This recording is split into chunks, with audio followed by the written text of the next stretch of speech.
Celebrating extraordinary women on the morning show. This is Warrior Woman. I love celebrating extraordinary women on the morning show, and this warrior woman today is no stranger to the show. Her name is no stranger to you. She's had the privilege of leading the primary science program as director since 2012. As a qualified educator with a PhD in curriculum studies from Stellenbosch University, she's built a strong foundation during 23 years of teaching at Fairview Primary in Grassy Park, Cape Town. Since joining PSP in 2008 as a science and mathematics facilitator, she's been committed to promoting practical, engaging teaching and learning, guided by her belief that every child can enjoy and excel in mathematics and science. She continues to lead PSP with dedication to innovation, teacher empowerment, and unlocking every child's potential. Not only that, ladies and gentlemen, she's also the winner of the Warrior Woman Awards 2025 category of Excellence in Leadership. She is Dr. Zorina Dharsey, Director at Western Cape Primary Science Program. Dr. Zorina, welcome to the show. Thank you, Leigh-Anne, and thank you for inviting me. Yeah. And good morning to all the listeners. It's so wonderful to have you here. You are an amazing guest. It's not every day that a guest walks in with a gift for us. Can you tell our listeners what you brought in today? I brought some peace lilies and a plant for the Lucia's desk because I said your environment is very desanitized of any plants. We and need it it. needed some greenery. I love it. I would have plants everywhere if I could, but unfortunately I don't make the rules. But hopefully you've set a trend for 2026. Yes, hopefully so. More peace. A green trend. A green trend. We're here for it. Yeah. Dr. Zorina, welcome to the show. Your career is absolutely amazing. You've spent 2 decades in the classroom. You've led the primary science program as director since 2012, recently earning the Excellence in Leadership Award at the Warrior Woman Awards 2025. When you reflect on your journey, what part of your career are you most proud of? I think working with the PSP, but at different moments, it's teaching in the classroom at Fairview Primary, which was part of, as a family. It was the Fairview family. We worked together. We did everything together as colleagues, and we grew each other. And for that role, they also, my mentor at the time was Grace Sinclair. So she just helped me through the difficult times, and we got through it. And then I started at PSP, and it was Nadima Hamildin, just holding me. This is the way we do things, and getting into the teacher development space. Yeah. And then getting into the leadership space, I had Masha Ainsley who guided me through those processes. So each step of my way, developing professionally, I've had a strong woman, by my side. So that was my advantage. And to all those others who have played a minor role, but not so less important, each person that I've come across, I've learned, I've taken from the strength, you observe people, you learn from them and with them.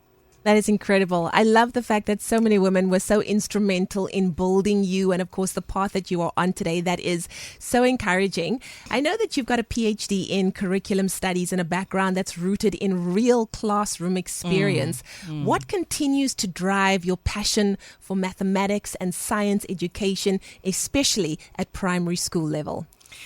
So the wonderful thing about teaching is when you do a practical lesson, and you look across the classroom, whatever number they may be, and you see the light in the child's eyes. Yeah. That for me tells me I'm reaching you. Wow. I'm making an impact. Sure. I've had many, many joyful moments teaching either at Fairview or through the PSP, where we've gone to many different schools and worked with many children of many levels, of many interests, of many languages. And at the heart of it, Leigh-Anne, is the fact that every child needs some love. Wow. 1. And 2, every child needs to be involved in the lesson, to enjoy the lesson and to learn through the lesson. So my belief is very strong. Every child needs to do maths. I'm not going to even compromise on budge on that. Yes. Every child can and must do science to become aware of themselves, their bodies, the environment, the impact of the environment on the body, and how we impact on the environment. And unless we can move together to that state, we are neglecting our children. So I don't want to be accused of that. I don't want to be there. I want to go to teachers and say, children can. It's how we as teachers bring those valuable lessons to them and engage them in their own learning experiences. Absolutely. If you've just joined us, we are talking to Dr. Zorina Dharsey, who's the director at Western Cape Primary Science Program and also the winner of the Excellence in Leadership Award at the 2025 Warrior Woman Awards. Dr. Zorina, I'm so glad that you said that, because you've often said that every child can enjoy and succeed in maths and science. Where do you think many children and also many adults, parents, begin to lose confidence in these subjects? So for me, we've analyzed it, we've researched it, we've discussed it. And the thing is, it's a community perception. We grow up with expectation, certain people can do maths, okay? Or you can only do maths to a certain level. Or don't worry about the maths, my child. I couldn't do maths for many years. And I appall those kinds of messages that we as people take on and we enter it into our belief system, and that prevents our children from trying the next level. And it's how you package, how you teach that child the maths to enjoy it. That makes all the difference, because I've got 20 or 40 years of teaching, really. 20 years at Fairview and another 20 with this organization. But in the way you package, the way you engage the child, it's a hands-on, minds-on, words-on, fun experience for children. And if we can turn those lessons around that way, we can start changing perceptions. We can start breaking through those molds. And please don't tell our girls they can't do maths. Please don't. Please don't.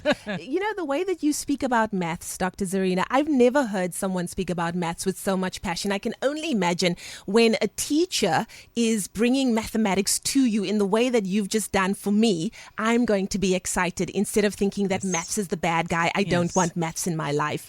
Now, I'm sure that many parents also maybe feel the same way. They feel unsure or intimidated by maths and science. From your perspective, how can parents support their children's learning in a way that builds confidence rather than pressure? So it starts with what you teach at home, your perceptions. You have to convey to the child you believe in their potential. So that allows him to go forward with courage and take risks and take on. And the second thing is to support from home. Don't make maths a punishment. Make maths a fun activity. Play Monopoly, play dice, snakes and ladders, add and subtract. It's easy, doable activities you can do at home to support your child to succeed in maths.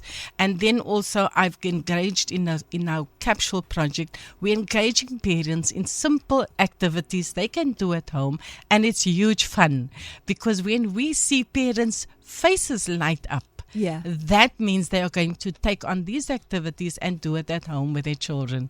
So that's huge fun for me. Oh, that is so exciting. I love that. Dr. Zorina, as the school year begins, foundations are everything, as you've said. Why is the primary school phase so critical for maths and science? And how does the work you lead at PSP help strengthen those early learning blocks? So we target the foundational years in terms of building numeracy. Other organizations focus on literacy, but we believe that you have to set strong building blocks in place for the next grade 4 teacher or 5, 6 teacher to build on and extend. And when we teach superficially, that is where it's going to lie. And by grade 6, it's going to drop, and grade 9 is going to vanish. So you don't want that to happen. You want to have whatever you're teaching in the foundation phase to be strong enough to succeed that trajectory in an upward graph rather than in a downward into the dumps strategy. And then finally, as an award-winning leader and lifelong educator, what words of encouragement would you like to leave with parents, teachers, learners who may be feeling anxious about maths and science this year? I think we want to break those molds about anxiety. Break that first. Yeah. Okay? Because it can be done. You find the right channels, you find the right teacher, you find the right way. There's a multitude on the internet. It's freely available. Please, I implore you, maths is not a worksheet activity. Yeah. It's a real experience. Work with money, tell time. Take the tape and measure. I deplore the fact that it's just worksheets in schools and lots of worksheets teachers sign. That is not maths learning. Kan hulle asseblief, ek vra mooi. If you make maths a real fun experience, your children will learn the maths. Hear, hear. Sometimes people ask you, Leigh-Anne, if you could go back and change one thing in your life, what would it be? I would go back and have you there when I was in primary school to have that real love and passion for maths and science. I feel like my life would have been very, very different. Not that I don't love my life, but I just wish that I had someone like you that said maths is not your enemy. Maths is not the bad guy. No. It is your friend. Yes. That's amazing. And that is what we're trying to share today. So thank you so much, Dr. Zorina, for sharing that with us. And for anyone who maybe is sitting, and I feel like our young people need that the most. They need that encouragement. Do not be afraid of maths. What is your words of encouragement to people listening right now that maybe are thinking of dropping it or maybe thinking that I cannot succeed in it? What would you say to that person? Don't do that. And the thing is, keep your curiosity. Because it is still through being curious that you learn. Because when you're curious, you inquire, what is it? How is it? What makes it tick? How does it work? How will I use it? So it's that curiosity that's innate in us. You don't have to buy it off the shelf. It's there. Yeah. It's how you nurture it as parents. Encourage, give time. The most valuable commodity you have as a parent is your time. Exactly. Okay? And you make that, and if you have a little bit of time, make it quality time. Spend time, encourage, talk to them, build them from the inside out rather than heap things on the outside that are superficial and just going to fall away. What an exciting time. Thank you so much, Dr. Zorina Dharsey. You've been absolutely incredible. And now everybody knows that is why she was awarded with the Excellence in Leadership Award for 2025 at the Warrior Woman Awards. Also the director at the Western Cape Primary Science Program. We appreciate you, Dr. Zorina, and that is why you are our Warrior Woman for today.